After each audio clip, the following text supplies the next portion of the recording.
So we're all readied up right now at War Machine, about to start this up. 4 seconds to go, and I have no idea what's going to happen, so let's just see what happens. On board with Infernal off the bat.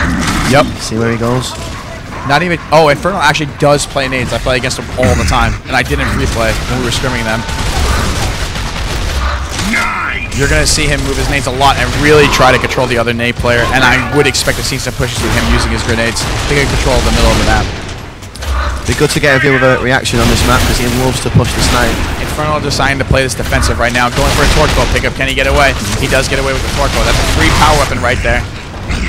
He needs to be careful he doesn't go down. That is a sponge spot right there. He won't get down even if he uses over the half the clip. Yeah, the torch bow is finally safe there for Afterlife. So well played by them. Infernal just not letting that guy from grenades get any damage or as little damage as possible. That torch bow is a dangerous weapon on this map. And there's the first stick right there. Couldn't tell if that was Stabeezy. Yeah, that was Stabeezy right there, going huge. Troika finally seeing some Troika. Can we get a kill? No. And he's full red, and on top of it, he's in a lot of trouble. Afterlife can control up top right now by just keeping him in the Troika circle, but he's not going to take that easy. He's going to push this 1v1 and try to even it out.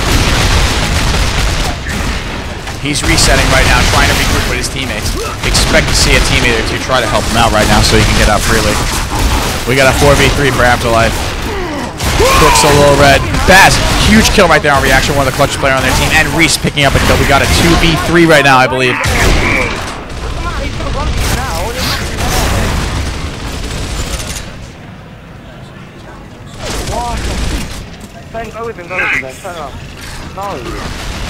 Arnold going crazy right now. He's in the zone as we get a zoom in on his joysticks right there. Technical, playing smart right there, not even showing himself, and then just coming in and getting the kill. A 3v1 for Afterlife right now to try to get some motivation back to the match. We're going to see that classic hold off and spawn right now, Joe. And Josh, I don't know what's going to happen. Can he do it? I don't know. He's got this against the poles. They've got power weapons, but, you know. He's going to go with the shotgun play right now. He's full red, though. No, he's not going to make it this time. They played smart and they ran away. Yeah. There's nothing much he could do. If he'd stay back, he'd have got landed down. If he gets you full red and he runs away and lets somebody do it, I mean, that's a bait and switch right there. It's a smart play. Sure, were you playing Reach all the time, Josh? You know all about those bait and switches right now, don't you? That's what it's all about, yeah. That's what it's all about in Halo, since I've watched it. Games in general have developed into that kind of play. I mean, I don't know much about Call of Duty, really, but I can imagine as well is that, you know, you use a lot of baiting, rushing to, you know, kind of distract people, and then it's a fundamental, basic gaming skill. Now I would say with professional gaming taking off, and people playing smart in every game they respectively play. Bait switching is the point. Technical getting a kill. Steve going down, which is Jack, aka Crooks. Reaction picking up that kill, and right now, again, a 4v2 for Afterlife. They are not accepting losing right now. A great pistol right there. I don't know who that was from. I think Infernal. No, Infernal's dead. That was definitely from Red right there.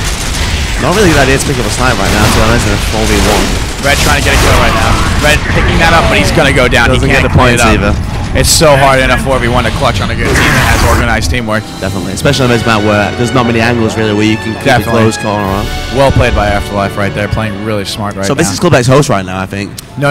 Afterlife is still hosting because the first map was Clubx's host, and then maps 2 and 3, Afterlife host. So Afterlife needs to get a map on host right now to get that 4th map. Preferably 4-1 or 4-0 in order to get they need as many rounds as possible. Oh yes, definitely as many rounds as possible. So now what's the reaction at snipe? I think he's coming up against Crooks. Here we go. What's going to happen? I don't even know. Jack's a crazy snipe player. Oh, but Jack things right about there. Oh! Crooks gets kill. Can he get cover? Oh, no, he can't. He can't. Hopefully his teammate will be able to pick him up, though. Well, his teammate can cover fire for him. They're going to cover fire. His teammate's stuck in the pit, though. A push in the middle. A 1v1 in the middle. Technical going huge right there. Picking up both kills. In the snipe, that was a 1v2 right there. Shame really after Crooks managed to get a first kill and open up the map. Yeah, Technical comes up huge. We couldn't see it on the camera. Back in the hands of Afterlife. Still awesome though right there. It's going to be a little standoff right now as they try to kill the motivation, so we're going to see what happens. Do we have a 2v1 or a 3v1? I think this is actually a 2v1, but we're going to have to see once he hits the back button. So how's Reese's pistol off host? To be honest, I only negligible, got to play. Right? I mean, no much difference. Well, his host pistol is just so fast and accurate. I mean, I played him at ECL2, and we TO'd them.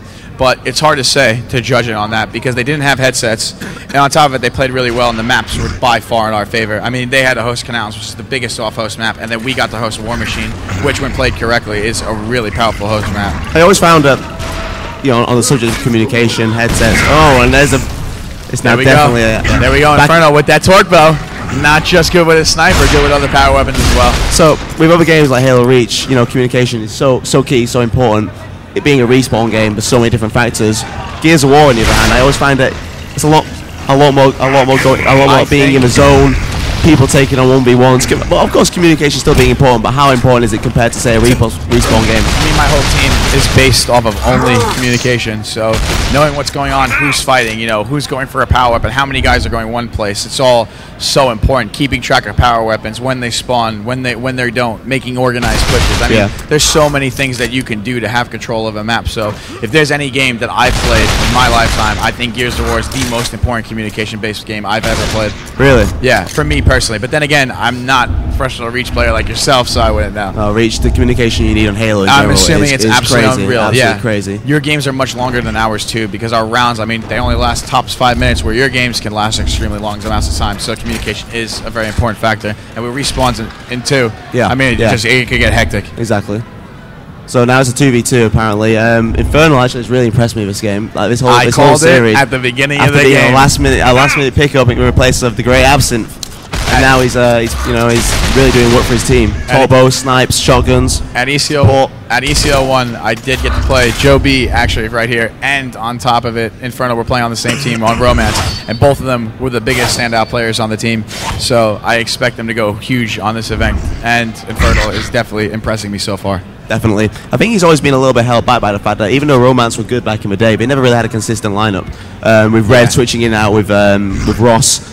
Losing Ninja. Big problem. Well, Ninja was, you know, one of the most underrated. He was well regarded as a player. But even then, he was still underrated. The work he did for his team as a captain, he never put up the biggest numbers. And yet, when the time came, you know, when you need to clutch, when you have to clutch, a 1v2, you gotta come through. Using power weapons, he was always there at the right time. Well, you know, at a tournament a long time, well, about 2 years ago at ECL, he did a 1v4. So I mean, this guy has never been renowned for doing anything spectacular, and all of a sudden he just pulls something out like that.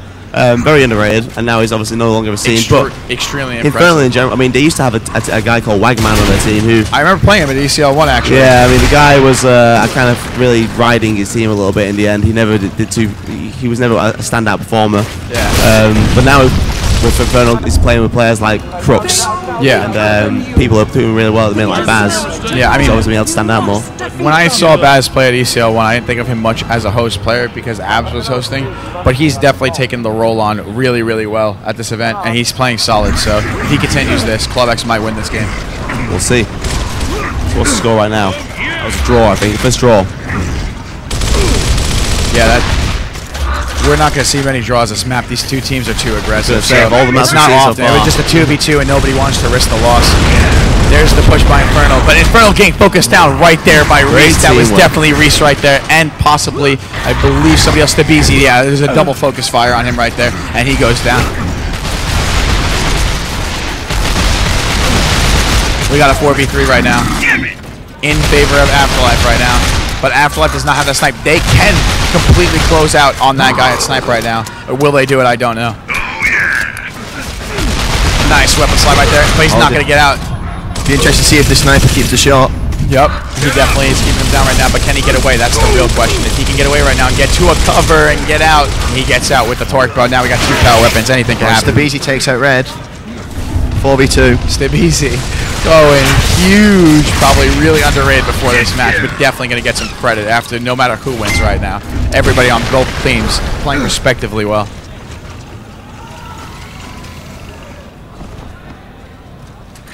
We're going to have a little bit of a standoff right now because I don't think everybody on Afterlife is quite sure where the players are on Club X right now. They don't want to risk losing the player. There's the play. Can he get the down? There it is. Smart play, reaction, really trying to hide himself right there, so Club X doesn't know where he is. Can he get the torque? That actually bounced right on him. He's maybe one-pointed, but he's not that red. Focus fire pistol, it's absolutely insane. And he goes down. Great pistols done by Afterlife. A little bit of trash talking in game, and that's just how it goes. Stibizi, I think, actually picked up every single kill that round, except for the one kill Reaction picked up on the right side of those sandbags at Snipe. 3-0 up now for Afterlife. Everybody in the crowd just looking at the TV screen, just wondering what's going to happen. And to be honest, I don't think the three of us know either.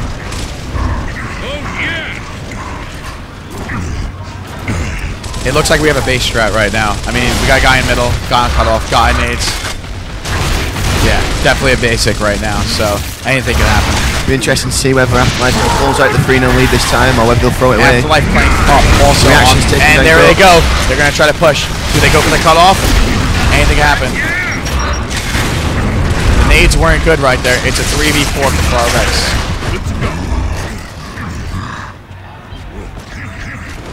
Yeah, Club X isn't a 3v4 right now. After seeing that LB, that's definitely confirmed. Club X is trying to hold the up top right now, so... All the power weapons falling into the Afterlife hands. I do believe that they don't have all their grenades, though, because it looked like Inferno was trying to make a push, which is why he was running back on his own sandbag.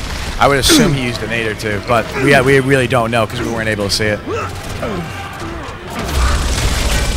If Afterlife play it smart, use the power weapons well, they should be able to close out the round. But oh yeah, definitely. I mean, they do have power weapon control right now, map control, and being stuck up top with no power weapons and no grenades. All I know, Joe, is that's not a situation I want to be in. I believe Reaction's just missed a standing still headshot. He's not happy with himself. As long as they could down a player right now and then capitalize, Afterlife will be in a very good situation. Making a big charge right now. Yeah, everybody on Afterlife talking about where the torque is right now. They're not really sure, so they need to get a location on those power weapons. If the top ball stays on this guy and he gets up, he's just no hope. Oh. They're going to keep downing him, and they're going to down him out too, and then that's going to be a 4v2. Oh, big play by Red. Red going, making a big play, trying to even it out. We got Red, the only player I think alive right now, or is there two left? I think there's two left. Red and somebody else. 3v2. They've got a second snipe. And looking at the joysticks, it would be Red and Mike, a.k.a. Baz, a.k.a. Prospects, playing right now. A lot of aliases for him. So let's see where this goes. Red's got his fingers on a sniper. Red does have a snipe, and I've heard many times. Now, to be honest, I haven't seen Red paid much, but I've heard such great things about him. I expect to see something from him right here.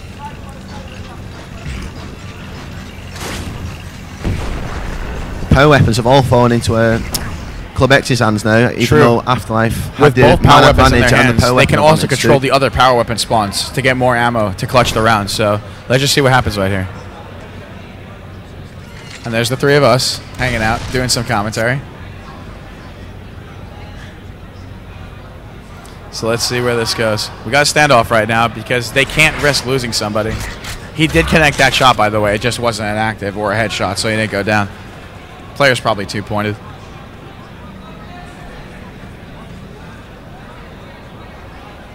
Both teams on edge. 58 seconds left. I mean, if they're going to make a push with those power weapons, they could do it now, but they are down a man. But a torque bow kill or an active snipe down could turn if this round ties anything. out, I do believe it goes to head count. What, the head count? This would be the second draw if it ties, so... I'm actually not familiar for that rule. How does that really work? Is that a just like a standoff rule? If there's one tie, then the next round that's drawn out, providing it's the same map, that goes to head count. So that actually happens. I actually never knew that. So let's say, for example, my team was playing somebody and we had a draw first round, and we had a 4v or 3v2 the next round. We would win the round. If it drew out, yeah. Reese I never knew that before in this league. Oh, great match. Trading kills right there. They're making the push. To make a play right here. Oh, Red. Oh, that's unlucky. There we go. Afterlife 2v3, huge, using the power weapons correctly and playing very intelligent.